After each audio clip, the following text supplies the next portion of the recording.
"You're willfully ignorant," said Dr. Pot to Mr. Kettle.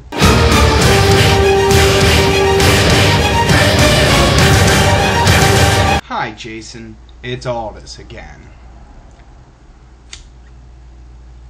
Now, I don't know if you realize this or not, but by sending me that first video response, you've become my new, I think the word for it is chew toy. Yeah, I'm gonna harp on you for a couple videos, you know, until I get tired with you and need something else. Should be fun, for me at least. Do you know what a light year is? Okay, it's okay if you don't. But for the purposes of this video, you're going to have to know what a light year is. And I'm going to explain it anyway. I just wanted you to feel stupid when you said no to my question. Light year is the name given by scientists to the distance that light will travel in 1 year. I know, it's creative. Let's put that in perspective, okay? An astronomical unit is the distance between the Earth and the Sun. That distance is 93 million miles. Alright? Light travels from the Sun to the Earth in 8 minutes.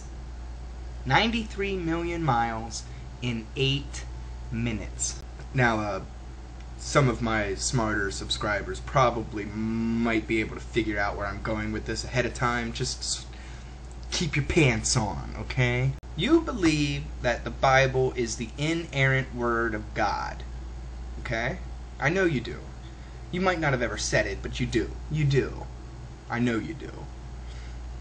If it's the inerrant word of God, then at no point can it be incorrect. Alright, are you with me so far? Now, I think the most damning evidence against the story of creation is something that Moses himself wrote, and it's also something that I don't hear.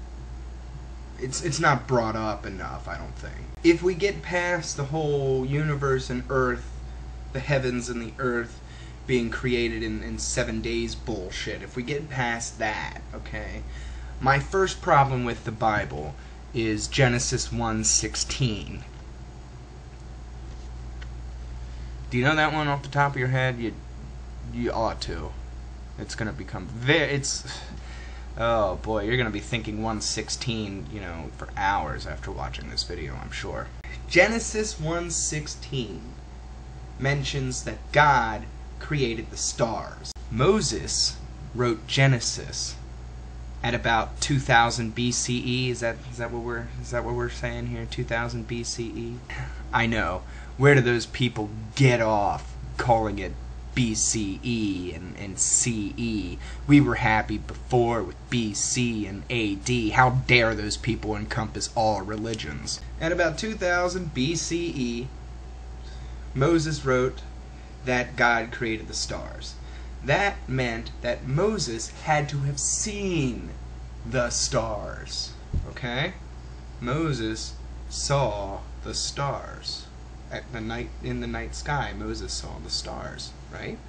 He wrote about them. If God created the heavens and the earth in 7 days and then created the stars shortly thereafter, okay,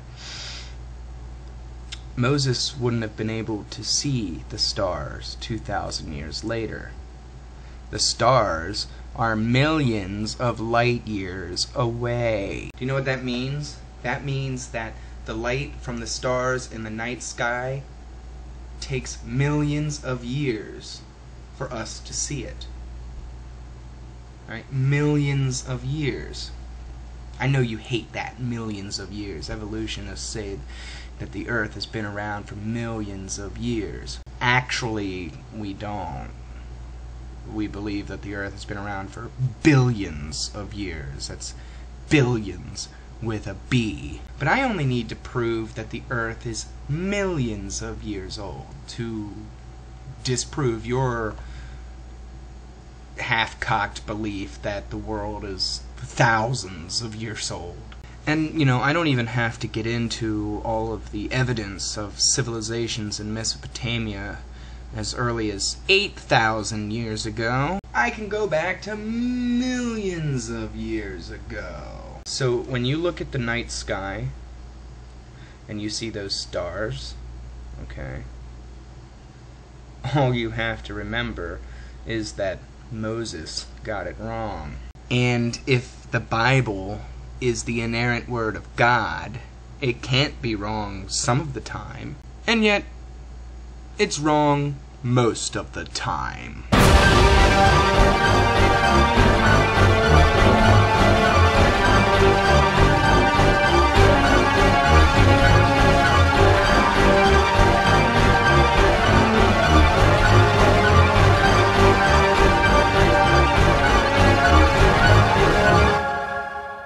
Oh yeah, you also mentioned the second coming of Christ in your video. If Jesus was the Son of God and God himself, don't you think he could have gotten the job done the first time? Why does he need a second try? Mulligan!